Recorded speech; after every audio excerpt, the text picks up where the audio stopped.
Je m'appelle Marie Dubois, mais tout le monde me connaît comme Mamie Marie. À 73 ans, je porte en moi une histoire si sombre, si déchirante, qu'elle a failli me détruire. À 13 ans, dans la maison où j'aurais dû me sentir en sécurité, mes propres frères, ceux qui auraient dû être mes protecteurs, sont devenus mes bourreaux. Ce que je vais vous raconter aujourd'hui est une vérité crue, une blessure ouverte, un cri de rage contre l'injustice et la trahison. Si mon histoire vous touche, si elle vous révolte, je vous en prie, laissez un like sur cette vidéo et commentez simplement « Justice pour Marie » pour montrer que vous êtes avec moi, que vous entendez ma douleur. Votre soutien me donne la force de briser ce silence, de dévoiler cette vérité qui me hante encore. Alors, asseyez-vous, écoutez et ressentez la tempête qui a ravagé ma vie. Je suis née à Riverdale, une petite ville de la banlieue de Philadelphie, dans une maison modeste où les rires d'enfants résonnaient autrefois comme une mélodie. Mon père, Pierre, était chauffeur de camion, sillonnant les routes de Pennsylvanie, souvent absent pendant des jours, parfois des semaines. Ma mère, Élise, était couturière, passant ses journées à repriser les vêtements des dames fortunées de la ville. Les draps séchaient sur des cordes à linge dans notre jardin, flottant au vent comme des drapeaux d'une vie simple mais heureuse. J'étais la 4e enfant, la seule fille après 3 garçons. Jacques, 19 ans, l'aîné, charismatique mais autoritaire. Michel, 17 ans, taciturne et distant. Et Thomas, 15 ans, le plus proche de moi en âge, mais influençable, suivant toujours ses aînés comme un chiot égaré. Dans l'esprit de mon père, avoir une fille après 3 garçons était une bénédiction divine. Il m'appelait sa petite princesse, gardait des bonbons dans sa poche pour moi, me portait dans ses bras même quand j'avais 11 ans, malgré mes protestations qu'il me trouvait trop grande. Quand il était là, j'étais la personne la plus protégée au monde. Mais ces moments devenaient rares. Les voyages de mon père s'allongeaient, les livraisons l'emmenaient toujours plus loin, parfois jusqu'à 20 jours d'absence. Et c'est dans ces vides, dans ces silences laissés par son absence, que l'obscurité a commencé à s'infiltrer dans notre maison. C'était un après-midi étouffant, l'air lourd de chaleur. Ma mère était partie livrer des vêtements à une cliente, me laissant seule à la maison avec mes frères. « Occupe-toi de la maison, Marie », m'avait-elle dit en partant, un sourire fatigué sur le visage. « Tes frères sont là, demande-leur de l'aide si besoin. » J'étais dans la cuisine, lavant la vaisselle, les mains plongées dans l'eau savonneuse, quand j'ai senti une présence derrière moi. Jacques, l'aîné, s'est approché, trop près, son souffle chaud contre ma nuque. « Marie, tu deviens une vraie jeune fille, tu sais, » a-t-il murmuré, sa voix douce mais venimeuse, me glaçant le sang. J'ai essayé de m'écarter, mais il a saisi mon bras, ses doigts s'enfonçant dans ma peau. « Qu'est-ce que tu fais, Jacques? Lâche-moi, je finis la vaisselle. » Ai-je dit, la peur montant dans ma gorge. C'est alors que Michel est entré dans la cuisine. J'ai cru, l'espace d'un instant, qu'il allait me défendre, qu'il allait crier sur Jacques, mais son sourire cruel m'a figé. Ils avaient planifié quelque chose, je le sentais dans leur regard, dans la tension qui emplissait l'air. Thomas est apparu peu après, appuyé contre l'encadrement de la porte, ses yeux fuyants mais complices. « Maman ne rentrera pas avant ce soir », a dit Michel, sa voix basse, presque un chuchotement. Personne ne saura. Ce qui s'est passé dans cette cuisine cet après-midi-là est une tache indélébile dans mon âme. Mes frères, ceux qui auraient dû me protéger, m'aimer, m'ont traité comme une proie. Jacques, le meneur, orchestrait tout avec une froideur calculée, tandis que Michel suivait, un rictus sur le visage, et Thomas, hésitant mais participant, brisait le dernier fil de confiance que j'avais en lui. Quand tout fut fini, Thomas, le plus jeune, celui que je considérais presque comme un ami, m'a regardé, les yeux pleins d'une étrange lueur, et a murmuré « Si tu parles, personne ne te croira. Ils diront que tu l'as cherché, que tu es une menteuse. » Ces mots m'ont transpercé comme un poignard. Je suis restée allongée sur le sol de la cuisine pendant près d'1 heure, incapable de bouger, les larmes coulant silencieusement. Quand j'ai enfin trouvé la force de me lever, je suis allée dans la salle de bain, frottant ma peau jusqu'à ce qu'elle devienne rouge, comme si je pouvais laver la souillure, la honte, la trahison. Quand ma mère est rentrée, j'ai fait semblant que tout allait bien, un mensonge qui m'a brûlé la gorge. « Tout va bien, Marie ?» a-t-elle demandé, remarquant mes yeux gonflés. « Oui, maman, juste un mal de tête », ai-je répondu, la voix tremblante. Cet après-midi n'était que le début d'un cauchemar qui allait durer des mois. Chaque fois que ma mère partait, chaque absence de mon père était une sentence. Il connaissait son emploi du temps par cœur. Le mardi et le jeudi, elle livrait des vêtements et s'attardait à discuter avec les voisines. Le samedi, elle passait des heures au marché. Et mon père, lui, ne rentrait qu'après des semaines sur la route. Mes frères profitaient de chaque instant, transformant notre maison en une prison. Jacques était le plus cruel, ses menaces devenant de plus en plus violentes. « Si tu parles à papa, on dira que tu nous as provoqués, que tu fais ça avec tous les garçons du quartier », m'a-t-il sifflé un jour, me tenant par les bras pendant que Michel riait. Thomas, parfois, semblait hésiter, mais il participait toujours, poussé par ses aînés. Leur coordination était terrifiante, comme s'ils avaient répété chaque mouvement, chaque mot, pour me briser. Et puis, il y avait Madame Claire, la voisine, une femme aigrie qui vivait à quelques maisons de la nôtre. Elle avait toujours un regard désapprobateur, un sourire méprisant. Elle a commencé à répandre des rumeurs, disant qu'elle m'avait vu traîner avec des garçons dans la rue, insinuant que j'étais une fille facile. Ces mensonges ont atteint l'école, où ma meilleure amie, Sophie, m'a trahi. Sophie, celle avec qui je partageais mes secrets, mes rires, a cru les ragots de Madame Claire. Un jour, pendant la récréation, elle m'a confrontée devant tout le monde. « C'est vrai, ce qu'on dit Marie, que tu fais des choses avec des garçons ?» J'étais pétrifiée, incapable de répondre, tandis que les autres élèves ricanaient, me pointant du doigt.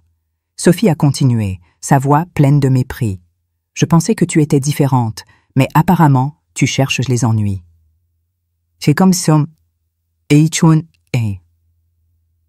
Cette trahison m'a brisé presque autant que les abus de mes frères. Mes amis se sont détournés de moi. Les murmures dans les couloirs devenaient insupportables. C'est elle, la fille qui provoque les garçons.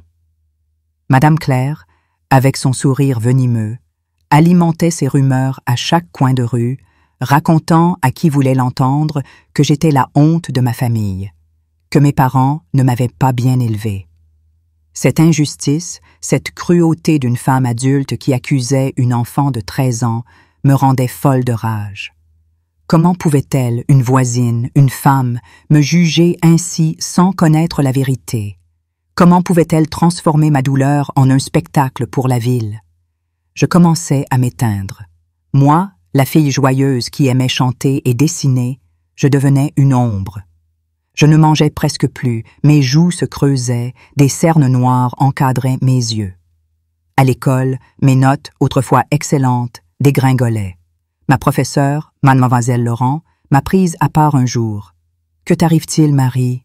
Tu étais si brillante, si appliquée. »« Ma, Asimstan. » J'avais envie de hurler la vérité, de lui dire que mes frères me détruisaient, que je vivais dans une prison invisible, mais les mots de Thomas résonnaient.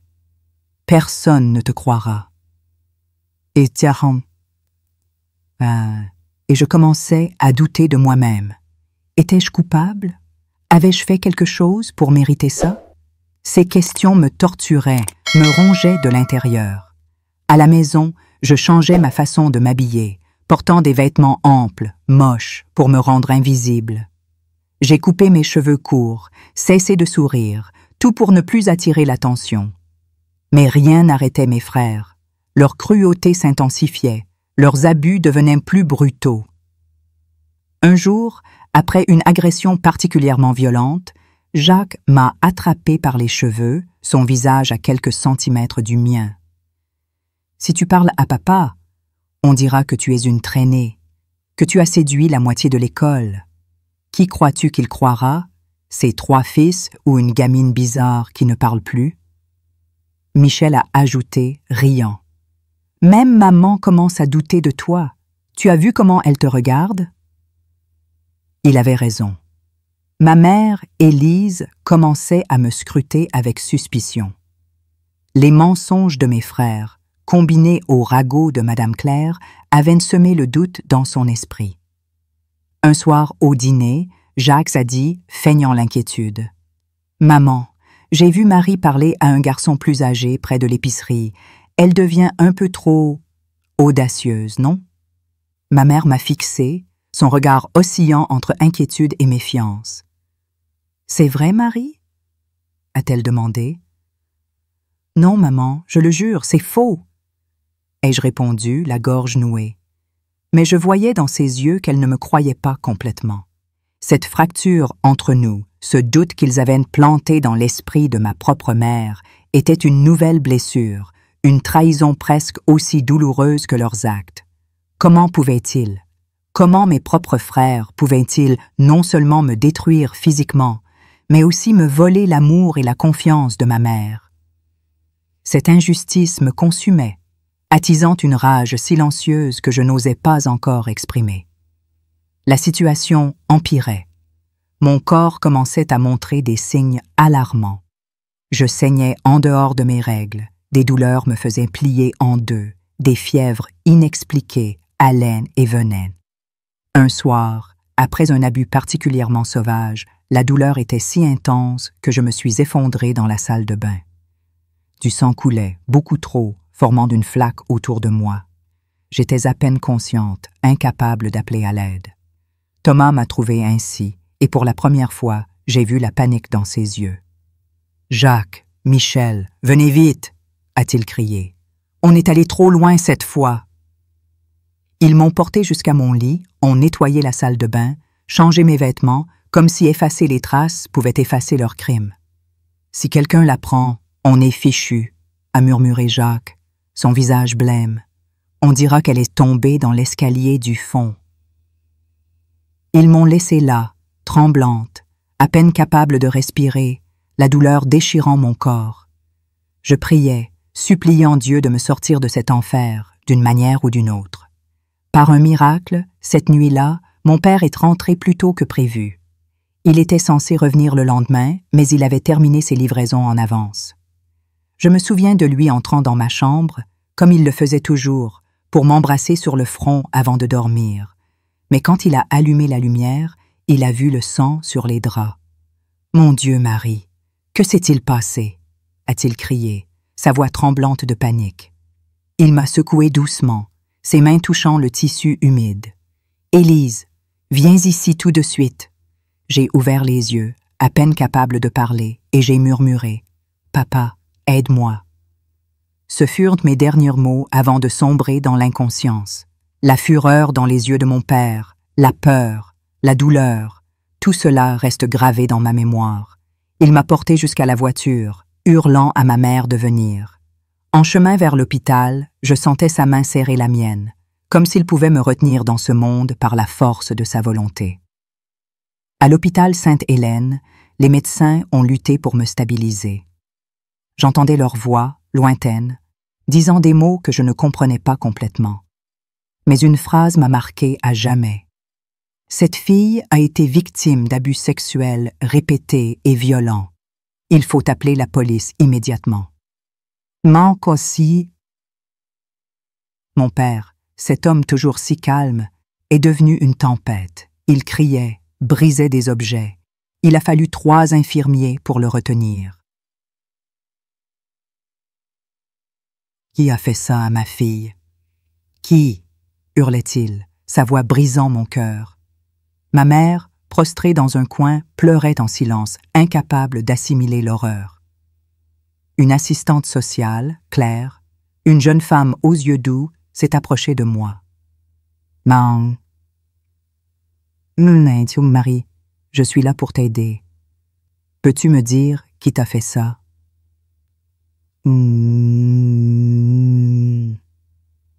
J'ai ouvert la bouche, mais aucun son n'est sorti. Comment pouvais-je dire la vérité? Comment pouvais-je détruire ma famille, briser le cœur de mes parents? Alors, j'ai menti. C'était un groupe de garçons. Sur le chemin de l'école. Je ne les connais pas. Ils venaient d'ailleurs. Ce mensonge, le premier d'une longue série, était comme un poison que je m'infligeais à moi-même. Mais la vérité ne pouvait pas rester cachée longtemps. Les regards des médecins, les murmures des infirmiers, la fureur de mon père, tout indiquait que la tempête approchait. Et puis, il y avait Madame Claire, cette voisine venimeuse qui, même à ce moment, continuait à colporter ses ragots. Elle a eu l'audace de dire à une infirmière venue de Riverdale que j'avais cherché ce qui m'arrivait, que mes vêtements, ma façon de marcher avaient attiré les mauvaises attentions. Cette accusation, cette cruauté d'une femme qui aurait dû me protéger, m'a rempli d'une rage si intense que j'en tremblais. Comment osait-elle? Comment une adulte pouvait-elle accuser une enfant de 13 ans, allongée sur un lit d'hôpital, d'avoir provoqué son propre malheur? Cette injustice, cette trahison de ma meilleure amie Sophie, ces mensonges qui me volaient de ma voix, ma dignité, attisaient un feu en moi. Je voulais crier, hurler au monde que j'étais la victime, pas la coupable, mais la peur et la honte me tenaient encore enchaînée. La vérité, cependant, était sur le point d'éclater, et avec elle, la fureur d'un père qui découvrait l'impensable. L'hôpital Sainte-Hélène était un chaos de lumière blanche et de voix étouffées, mais pour moi, allongé sur ce lit froid, c'était comme si le monde entier s'était figé. Mon corps, brisé par des mois d'abus, hurlait de douleur, mais c'était la fureur dans les yeux de mon père, Pierre, qui me terrifiait autant qu'elle me réconfortait. Il se tenait là, les poings serrés, les larmes roulant sur ses joues, son regard passant de moi au médecin comme s'il cherchait une réponse, une vérité qu'il redoutait.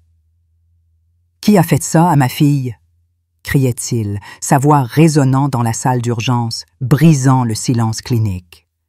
Ma mère, Élise, était recroquevillée dans un coin, ses sanglots étouffés par ses mains tremblantes, comme si elle refusait de croire l'horreur qui s'imposait à nous.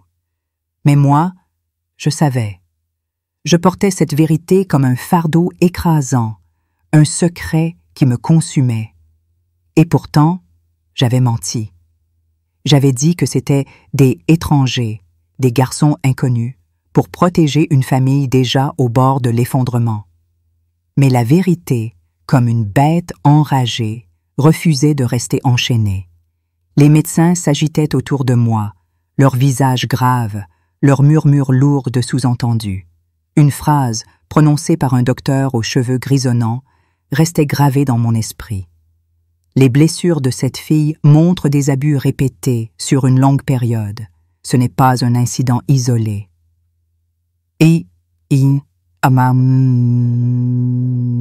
Ces mots ont frappé mon père comme un coup de poignard. Il s'est retourné vers moi, ses yeux pleins de douleur et de confusion. « Marie, pourquoi as-tu menti? Pourquoi protèges-tu ceux qui t'ont fait ça? » Sa voix tremblait, partagée entre désespoir et rage. Je ne pouvais pas répondre. Les mots étaient coincés dans ma gorge, étouffés par la peur, la honte et cette insupportable culpabilité que mes frères avaient plantée en moi.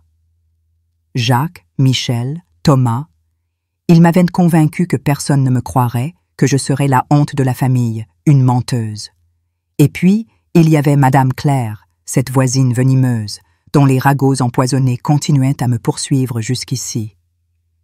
Une infirmière qui connaissait Madame Claire m'a murmuré à l'oreille, pensant bien faire. Elle dit que tu as attiré ces problèmes, ma chère, que tu n'étais pas assez prudente.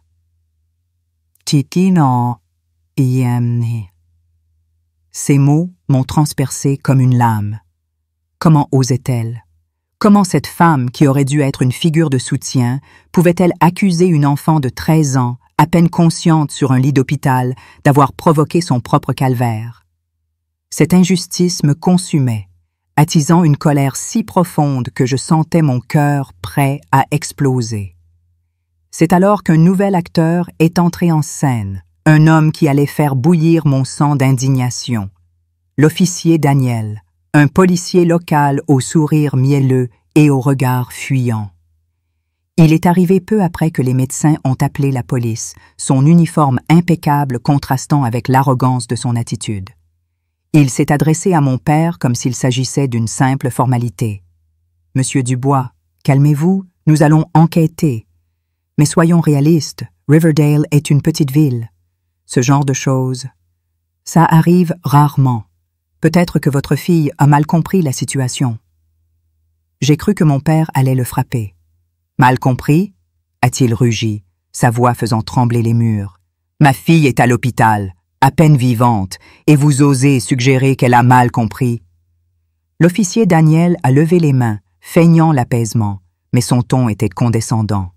« Écoutez, Pierre, je connais votre famille. Ce sont de bons garçons, vos fils. Parfois, les adolescentes exagèrent, vous savez, les hormones, tout ça. » Cette phrase, cette insinuation ignoble, m'a donné envie de hurler. Comment un représentant de la loi pouvait-il minimiser une telle horreur? Comment pouvait-il se tenir là, devant une enfant brisée, et suggérer que j'avais inventé ou exagéré mon calvaire? Mon père, rouge de colère, a fait un pas vers lui, mais une infirmière, Émilie, une jeune femme aux yeux pleins de compassion, s'est interposée. « Monsieur Dubois, concentrez-vous sur Marie. Laissez la police faire son travail. » Mais je voyais dans ses yeux qu'elle non plus ne faisait pas confiance à cet officier. Émilie était une lumière dans cette obscurité. Pendant que les médecins s'occupaient de moi, elle restait à mes côtés, me tenant la main, me parlant doucement. « Marie, tu es en sécurité ici, » murmurait-elle, sa voix comme un baume sur mes blessures. « Tu n'es pas seule, et je crois en toi. » Ces mots étaient simples, mais ils portaient une force que je n'avais pas ressentie depuis des mois. Elle m'a encouragée à parler, à dire la vérité, malgré la peur qui me paralysait. Mais l'officier Daniel, lui, semblait déterminé à enterrer l'affaire. Plus tard, j'ai entendu une conversation qu'il a eue avec un autre médecin, loin de mon lit, mais assez près pour que ces mots me parviennent. Si c'est une affaire familiale, ça va salir la réputation de Riverdale. Mieux vaut régler ça discrètement. Ces mots m'ont glacé. Régler ça discrètement? Était-ce tout ce que valait ma douleur, ma vie brisée, une simple gêne pour la réputation de cette maudite ville? La rage montait en moi, mêlée de désespoir.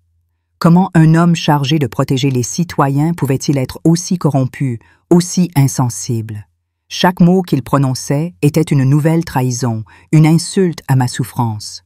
Pendant ce temps, mes frères, eux, continuaient leur jeu cruel. Jacques, toujours le meneur, a eu l'audace de venir à l'hôpital, feignant l'inquiétude. Il s'est glissé dans ma chambre tard dans la nuit, alors que mes parents étaient partis chercher un café. « Marie, tu n'as rien dit, hein ?» a-t-il sifflé, son visage si près du mien que je pouvais sentir son souffle. « Si tu parles, on est tous finis. Tu veux détruire la famille? Tu veux que papa et maman te détestent? » Sa voix était un mélange de menace et de panique, mais ses yeux brillaient d'une froideur calculée. Je voulais crier, appeler Émilie, mais la peur me paralysait encore. « Sors d'ici, » ai-je murmuré, ma voix tremblante mais pleine de rage contenue.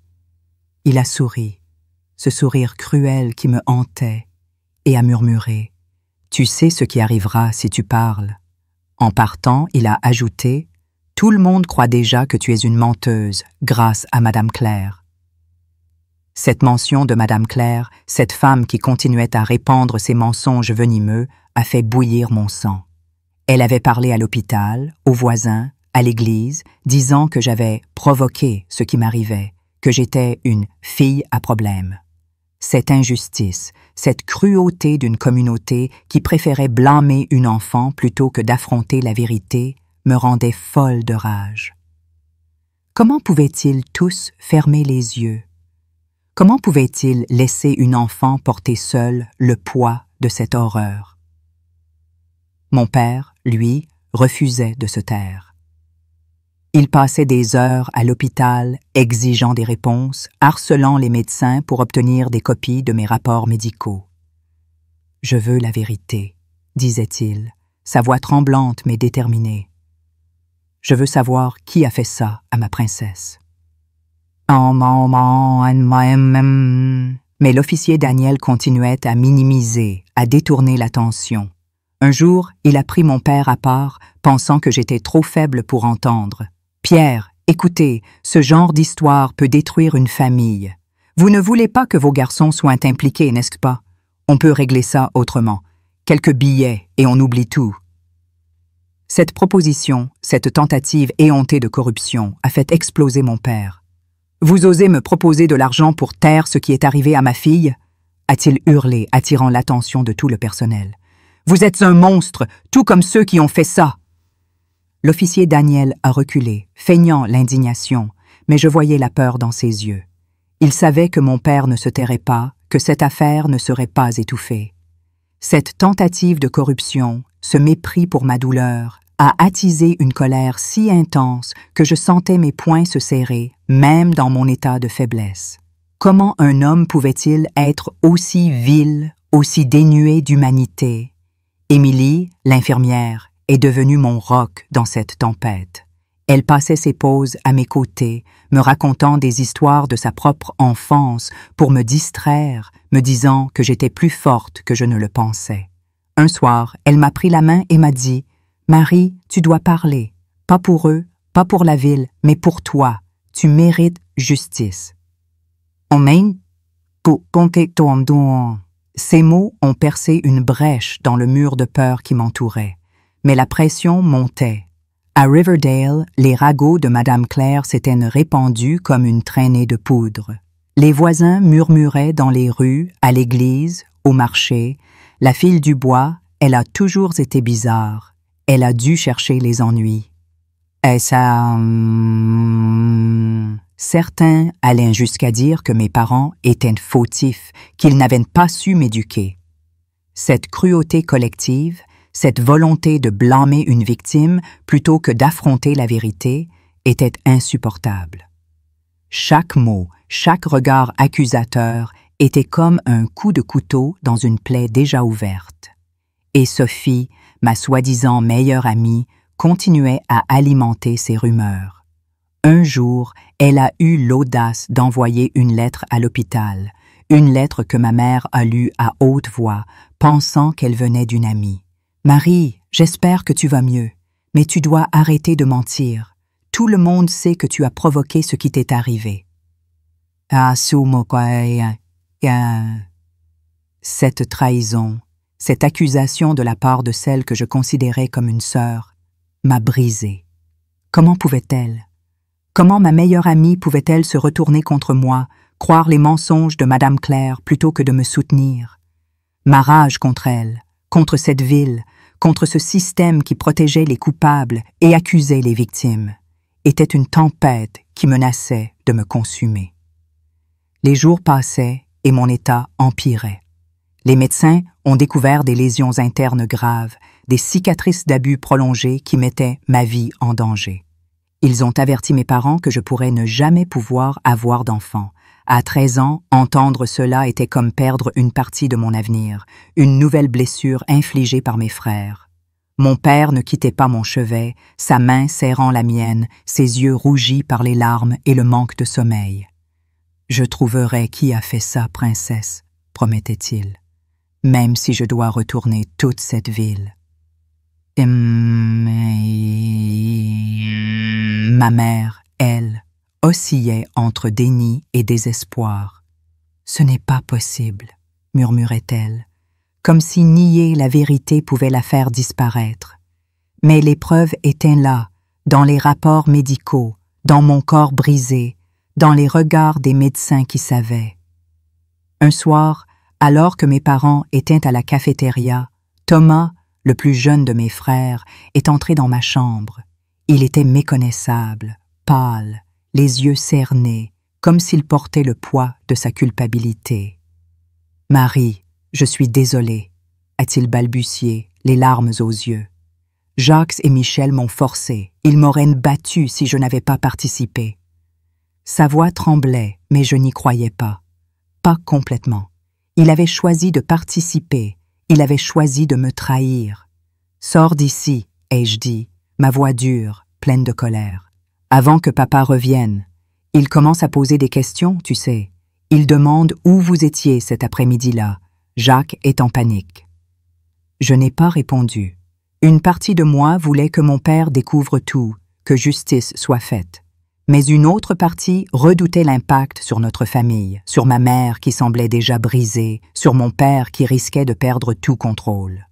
Le point de rupture est arrivé un matin, alors que j'étais encore à l'hôpital. Mon père est revenu avec une liasse de documents, les rapports médicaux qu'il avait exigés. Il les a jetés sur la table près de mon lit, son visage blanc de rage. « Marie, j'ai lu chaque mot de ces rapports, » a-t-il dit, sa voix basse mais chargée d'une fureur contenue. Ce n'était pas une seule attaque, c'était des mois d'abus répétés. Pourquoi ne m'as-tu rien dit? Ses yeux, pleins de larmes, me suppliaient de répondre. Mais avant que je puisse parler, Jacques est entré dans la pièce, feignant l'inquiétude. « Papa, comment va Marie ?» a-t-il demandé, sa voix mielleuse me donnant la nausée. Mon père s'est retourné lentement, son regard perçant. « Éloigne-toi de ma fille », a-t-il dit, sa voix si froide qu'elle m'a donné des frissons. Jacques a levé les mains, jouant l'innocent. « Papa, ce n'est pas ce que tu crois. » Mais mon père ne l'écoutait plus. Il a ramassé un des rapports et l'a brandi comme une arme. Les médecins disent que les blessures de Marie sont compatibles avec des abus prolongés. Pas une attaque, Jacques, des mois. Qui a fait ça? À cet instant, Michel est entré, suivi de près par ma mère. La tension dans la pièce était étouffante, comme l'air avant un orage. Michel a essayé de parler. « Papa, je peux tout expliquer. » Mais mon père l'a interrompu, sa voix montant en un cri. « Expliquez quoi? Que vous savez quelque chose? Que vous cachez quelque chose? » Ma mère, les yeux écarquillés, a murmuré. « Pierre, que dis-tu? Ce sont nos fils. » Mais son ton manquait de conviction. Elle savait au fond d'elle que quelque chose n'allait pas. Mon père s'est tourné vers moi, ses mains tremblantes prenant les miennes. « Marie, ma chérie, sois courageuse.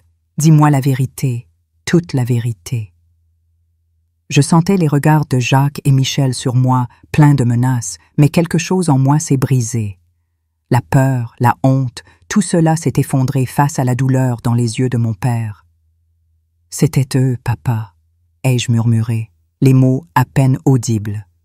Jacques, Michel, Thomas, depuis des mois, chaque fois que tu n'étais pas là. Le silence qui a suivi était assourdissant. Mon père a fermé les yeux, comme s'il venait de recevoir un coup mortel. Quand il les a rouverts, son regard était celui d'un homme brisé, mais aussi d'un homme prêt à tout détruire. « Combien de temps ?» a-t-il demandé, sa voix tremblante. « Depuis que tu es parti pour ce long voyage dans l'Ohio, » ai-je répondu, les larmes coulant sur mes joues. « 3 mois. » Ma mère s'est effondrée à genoux, un cri déchirant s'échappant de sa gorge. Jacques a tenté de nier. « Elle ment, elle est confuse, traumatisée. » Mais mon père ne l'écoutait plus. Il s'est avancé vers Jacques, sa fureur explosant comme un volcan. « Tu oses dire qu'elle ment ?» a-t-il rugi, le frappant d'un coup qui l'a envoyé s'écraser contre le mur. Michel a essayé d'intervenir, mais mon père l'a repoussé d'un coup de poing, le faisant tomber au sol. La pièce est devenue un champ de bataille, ma mère criant, moi hurlant, les infirmiers accourant pour séparer tout le monde. L'officier Daniel, qui était revenu, a tenté de calmer la situation, mais sa présence ne faisait qu'attiser ma colère. « Pierre, arrêtez, vous aggraverez les choses, » a-t-il dit, mais son ton trahissait son agacement. Il voulait protéger la réputation de la ville, pas moi. Il voulait étouffer cette affaire, comme il l'avait suggéré à mon père. Cette corruption, cette indifférence face à ma souffrance était une nouvelle injustice qui me donnait envie de hurler. Les voisins, alertés par le chaos, sont arrivés et l'un d'eux a crié « Appelez la police, il est devenu fou !» Mais quand les officiers sont entrés, c'est moi qui ai pris la parole. Avec une clarté que je ne me connaissais pas, j'ai tout raconté. Les abus, les menaces, les mensonges. Chaque mot était un coup porté à mes frères, à Madame Claire, à l'officier Daniel, à cette ville qui m'avait trahi. Ce sont eux, ai-je dit, pointant Jacques et Michel. Et Thomas aussi, même s'il dit qu'il était forcé. Thomas, qui venait d'apparaître à la porte, les larmes aux yeux, a murmuré « C'est vrai, j'ai participé. Je mérite d'être arrêté. » Mon père, retenu par 2 officiers, a regardé ses fils avec un mépris glacial. « Vous n'êtes plus mes fils, a-t-il dit, sa voix dénuée d'émotion. Jacques et Michel ont été menottés, leur visage blême, tandis que Thomas était emmené à part, sans menottes, mais tout aussi coupable. Avant qu'il ne parte, Thomas m'a regardé une dernière fois. « Pardonne-moi, Marie, » a-t-il murmuré. Mais je n'avais pas de pardon à offrir, pas encore. Tout ce que je ressentais était une rage brûlante, non seulement contre eux, mais contre Madame Claire, contre Sophie, contre l'officier Daniel, contre tous ceux qui avaient fermé les yeux, qui m'avaient accusé, qui m'avaient laissé seul dans cet enfer. La vérité était enfin sortie, mais à quel prix? Ma famille était en ruine, ma voix avait été entendue, mais le combat ne faisait que commencer. Le déménagement à New Hope aurait dû être un nouveau départ, une chance de laisser derrière nous les cendres de Riverdale, mais les cicatrices que je portais étaient bien plus profondes que les murs de notre ancienne maison. À 14 ans, je n'étais plus la petite fille joyeuse qui chantait dans le jardin. J'étais une coquille vide, hantée par les souvenirs des abus de mes frères, par les mensonges de Madame Claire, par la trahison de Sophie et par la corruption de l'officier Daniel. Chaque pas dans cette nouvelle ville, avec ses collines verdoyantes et ses bâtiments historiques, était un combat contre la peur qui me rongeait. Mes parents, Pierre et Élise, tentaient de reconstruire une vie, mais la douleur flottait entre nous comme un spectre. Nous vivions dans un petit appartement près de la rivière Delaware, un lieu censé symboliser l'espoir, mais pour moi, c'était une cage dorée où mes cauchemars continuaient de me poursuivre. La rage qui brûlait en moi contre mes frères, contre cette ville qui m'avait trahi, contre un monde qui semblait excuser les monstres, ne s'éteignait pas. Elle grandissait, alimentée par chaque injustice, chaque regard de pitié, chaque murmure qui me suivait encore. À New Hope, personne ne connaissait notre passé, du moins c'est ce que nous pensions. Mon père avait obtenu un poste stable à la compagnie de transport, mettant fin à ses longues absences. Ma mère travaillait dans une petite boulangerie, pétrissant des pains et des pâtisseries, un travail modeste qui la tenait occupée. Ils m'ont inscrite à l'Académie Sainte-Marie, une école catholique où j'étais simplement la nouvelle. Mais même ici, l'ombre de Riverdale me rattrapait. Mademoiselle Dupont, une professeure d'histoire sévère, avait entendu des rumeurs par un contact à Riverdale, probablement un écho des ragots de Madame Claire. Dès le premier jour, elle m'a regardé avec un mélange de méfiance et de pitié, me traitant comme une élève à problème avant même que je n'ouvre la bouche. « Marie, j'espère que tu seras à la hauteur ici », m'a-t-elle dit lors de notre première rencontre, son ton glacial. « Nous n'acceptons pas les comportements perturbateurs. » Ces mots m'ont frappé comme une gifle. Perturbatrice? Moi, qui avais survécu à l'enfer, qui luttais chaque jour pour ne pas m'effondrer, cette injustice, cette présomption qu'une enfant de 14 ans était coupable sans preuve, rallumait la colère qui couvait en moi. Comment osait-elle me juger, elle qui ne savait rien de ce que j'avais enduré? Comment une enseignante, censée guider et protéger, pouvait-elle se permettre de me condamner sur la base de rumeurs? À l'école, je me suis isolée, construisant des murs invisibles pour me protéger.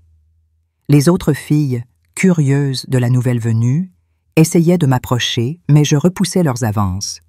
Une d'entre elles, Claire, une fille souriante aux cheveux bouclés, insistait plus que les autres. « Marie, tu viens d'où?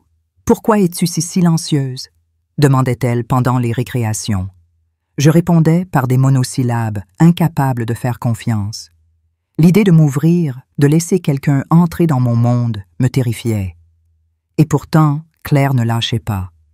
Elle partageait ses sandwichs, me parlait de ses rêves de devenir écrivaine, et peu à peu, sa gentillesse perçait mes défenses.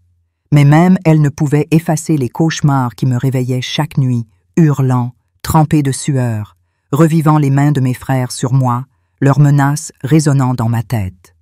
Mon père accourait à chaque fois, me serrant dans ses bras jusqu'à ce que je me calme. « Ça passera, ma princesse », murmurait-il, mais ses mots sonnaient creux. Rien ne passait. Les souvenirs étaient des chaînes, et la rage contre ceux qui m'avaient brisé, Jacques, Michel, Thomas, Madame Claire, l'officier Daniel, Sophie, brûlait plus fort que jamais. Un jour, un événement a ravivé cette fureur comme une tempête. Une lettre est arrivée, adressée à moi, de l'institution pour jeunes délinquants où Thomas purgeait sa peine. Mon père, en la voyant, a failli la déchirer. « Il n'a pas le droit de t'atteindre, Marie !» a-t-il crié, ses mains tremblant de rage. Ma mère, plus calme mais brisée, a murmuré. « C'est à Marie de décider, Pierre. » J'ai pris l'enveloppe, mes mains tremblantes, et je l'ai gardée dans ma poche pendant des semaines, incapable de l'ouvrir. Que pouvait dire Thomas qui changerait quoi que ce soit? Ses excuses, si elles existaient, seraient-elles sincères, ou juste un autre moyen de manipuler, comme Jacques et Michel l'avaient fait? Mais la curiosité, mêlée de colère, m'a poussé à l'ouvrir un dimanche après-midi, seul dans ma chambre. La lettre était longue, écrite d'une main tremblante.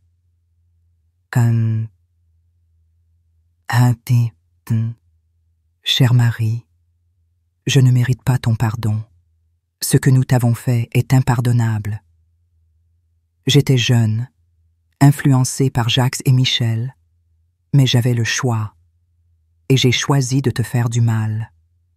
Je fais une thérapie ici, et je comprends maintenant l'ampleur de mon crime. Je ne te demande rien, sauf de savoir que je regrette chaque jour.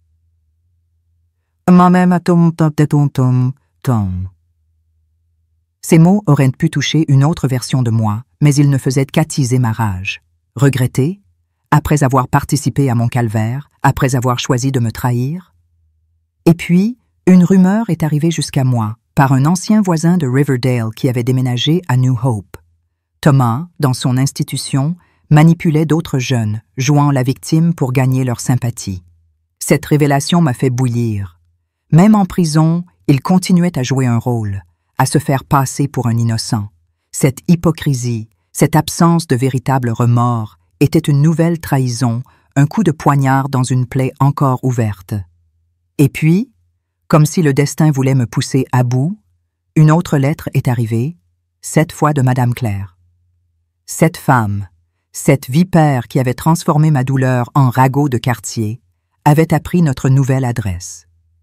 Sa lettre, écrite d'une plume acérée, était un condensé de venin. Marie, j'espère que tu réalises le tort que tu as causé à ta famille. Tes accusations ont détruit tes frères, des garçons prometteurs. Une fille comme toi devrait avoir honte de salir ainsi sa propre famille.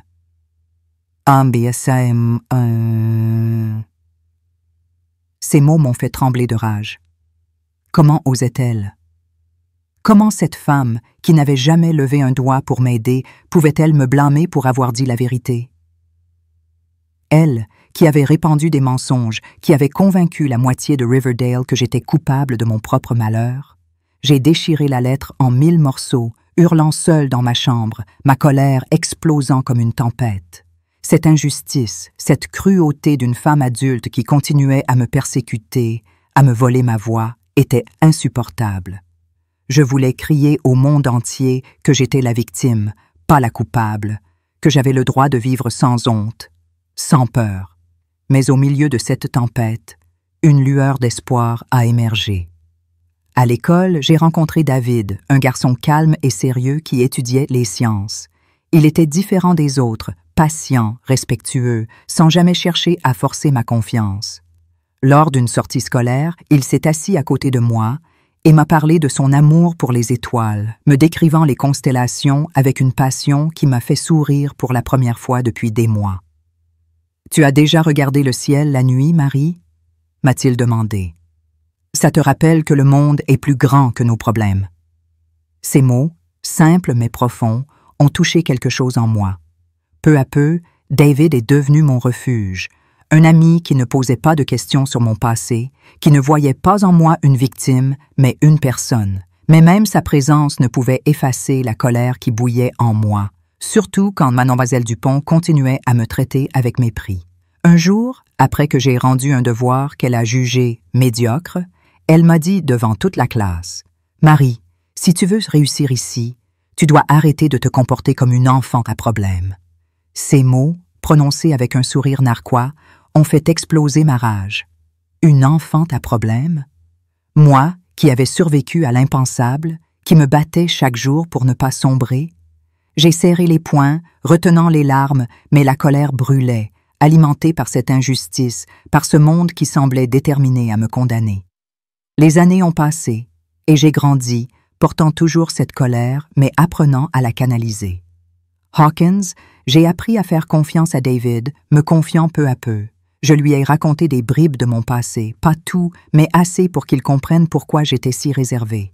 « Quand tu seras prête, je serai là », m'a-t-il dit, et sa patience m'a donné la force de continuer. À 18 ans, j'ai été acceptée dans une école de formation des enseignants à Philadelphie. C'était une chance de repartir de zéro, mais la lettre de Madame Claire et les rumeurs de Thomas m'avaient appris une chose. Je ne pouvais pas fuir mon passé. J'ai décidé de l'affronter. J'ai écrit 3 lettres, une pour chacun de mes frères. À Thomas, j'ai exprimé ma douleur et ma colère, lui disant que ses excuses sonnaient creuses face à ses manipulations. À Michel, j'ai écrit sur la trahison d'un frère qui aurait dû me protéger. À Jacques, le meneur, j'ai déversé toute ma rage. Tu m'as volé mon enfance, mais tu ne contrôleras plus ma vie. Ces lettres étaient ma déclaration d'indépendance, un cri de défi contre ceux qui m'avaient brisé. J'ai épousé David après mes études dans une cérémonie simple à New Hope.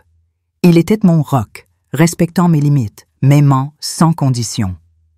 Quand notre première fille, Sophie, est née, j'ai ressenti une joie mêlée de peur, mais tenir son petit corps dans mes bras m'a appris que je pouvais aimer, protéger, être forte. Des années plus tard, j'ai appris que Jacques était mort dans une bagarre et Michel avait disparu sur la côte ouest. Thomas, lui, m'a écrit à nouveau, disant qu'il avait changé, qu'il travaillait avec des victimes d'abus, mais j'ai appris qu'il continuait à manipuler, à se faire passer pour un héros. Cette hypocrisie m'a rendue folle de rage. Comment osait-il utiliser ma douleur pour se donner bonne conscience? À 73 ans, devenue Mamie Marie, j'ai décidé de rencontrer Thomas, non pour lui, mais pour moi, pour clore ce chapitre. Nous nous sommes retrouvés dans un café à Philadelphie. Il était vieilli, marqué par le temps, mais ses excuses sonnaient toujours fausses. « As-tu trouvé le bonheur, Marie ?» m'a-t-il demandé. « Oui, » ai-je répondu, ma voix ferme, « malgré tout ce que tu m'as fait. » Ce n'était pas un pardon, mais une victoire. J'avais survécu, construit une vie pleine d'amour, avec David, nos enfants, nos petits-enfants. Ma colère, toujours là, m'a donné la force de me relever, de devenir enseignante, d'aider des centaines d'enfants. Je raconte cette histoire pour vous, pour ceux qui souffrent en silence. Vous êtes plus forts que vous ne le pensez. La guérison est lente, douloureuse, mais possible. Croyez-y. Et si mon histoire vous a révolté, laissez un like et commentez « Justice pour Marie » pour montrer que vous refusez l'injustice, que vous êtes avec moi. L'histoire de Marie Dubois, ou Mamie Marie, est une plongée brutale dans les profondeurs de la douleur humaine, mais aussi un témoignage vibrant de la résilience et de la capacité à surmonter les pires épreuves. En tant que spectateur, écouter son récit m'a bouleversée, non seulement par l'horreur des abus qu'elle a subis de la part de ses propres frères, mais aussi par la cruauté des trahisons secondaires, celles de Madame Claire, de Sophie, de l'officier Daniel, et d'une communauté qui a préféré blâmer une enfant plutôt que d'affronter la vérité. Ce récit, ancré dans une douleur si intime, résonne universellement, car il touche à des thèmes chers à la culture française, la justice, la dignité et la quête de sens face à l'adversité. À travers cette réflexion, je souhaite explorer les émotions que cette histoire suscite, les leçons qu'elle nous enseigne, et comment nous pouvons les appliquer dans nos vies, tout en restant fidèles à une sensibilité française, marquée par l'introspection et la solidarité. Tout d'abord, l'histoire de Marie évoque une colère viscérale, une indignation face à l'injustice. En France, où la justice sociale et l'égalité sont des valeurs fondamentales, la trahison des frères de Marie, aggravée par la complicité passive de la société, est insupportable. La manière dont Madame Claire, une voisine, a transformé la douleur d'une enfant en ragot malveillant rappelle les dynamiques de jugement hâtif que l'on peut observer dans nos propres communautés. Cette tendance à blâmer la victime, à chercher des excuses pour les coupables, est une blessure collective qui nous interpelle. L'officier Daniel, avec sa tentative de corruption, incarne une perversion de l'autorité, un abus de pouvoir qui heurte notre idéal républicain de justice équitable. Ces éléments m'ont rempli de rage, mais aussi d'une profonde tristesse, car ils révèlent une vérité universelle. Les victimes d'abus, surtout les enfants, sont souvent abandonnés par ceux qui devraient les protéger. Cette prise de conscience m'a poussé à réfléchir à ma propre responsabilité. Combien de fois ai-je fermé les yeux sur des injustices autour de moi par peur ou par commodité? La résilience de Marie, cependant, est une source d'inspiration puissante.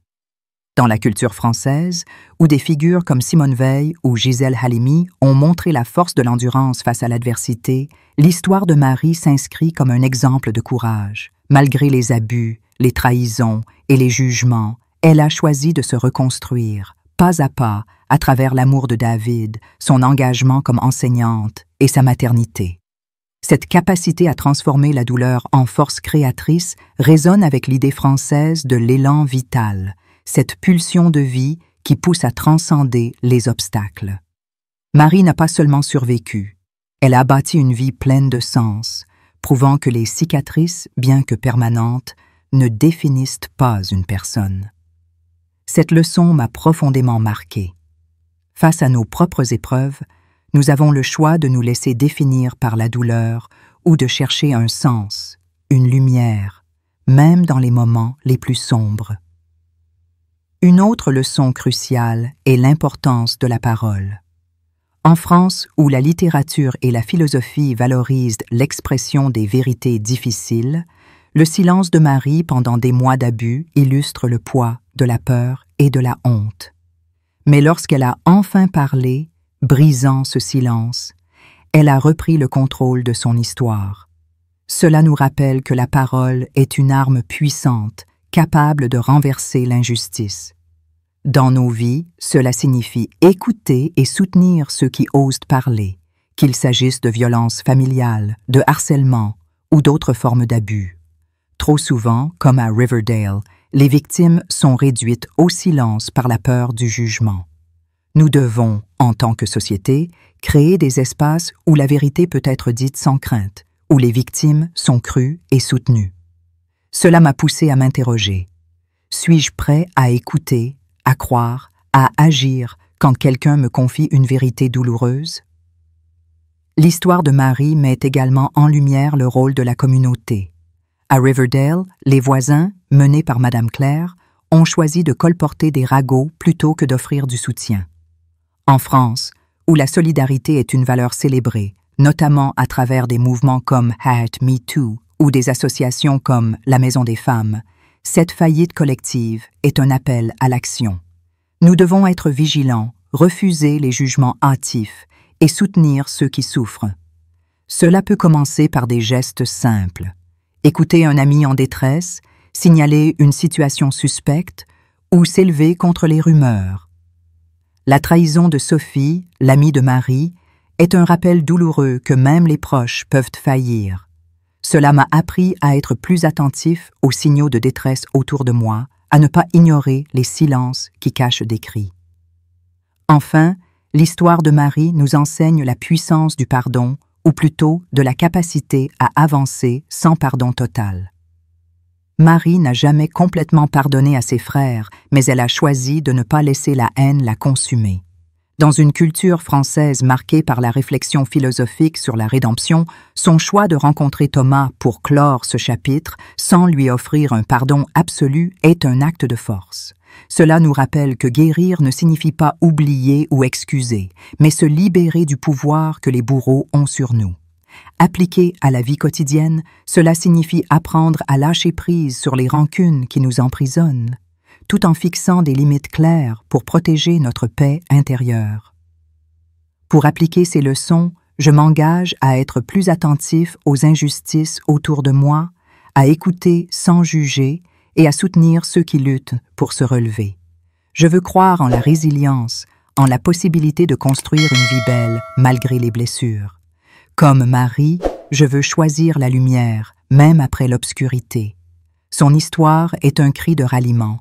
Nous devons refuser le silence, combattre l'injustice et soutenir les victimes avec une solidarité inébranlable. Mes amis, si l'histoire de Marie vous a touché, si elle vous a révolté, je vous en prie, montrez votre soutien. Laissez un like sur cette vidéo, partagez-la pour que d'autres entendent ce message de courage et de justice et abonnez-vous à la chaîne Récits de grands-parents pour ne pas manquer les prochaines histoires. Dans les commentaires, écrivez simplement « Justice pour Marie » pour montrer que vous êtes avec elle, que vous croyez en sa force et que vous refusez l'injustice. Ensemble, faisons entendre nos voix pour un monde plus juste. Merci et à bientôt.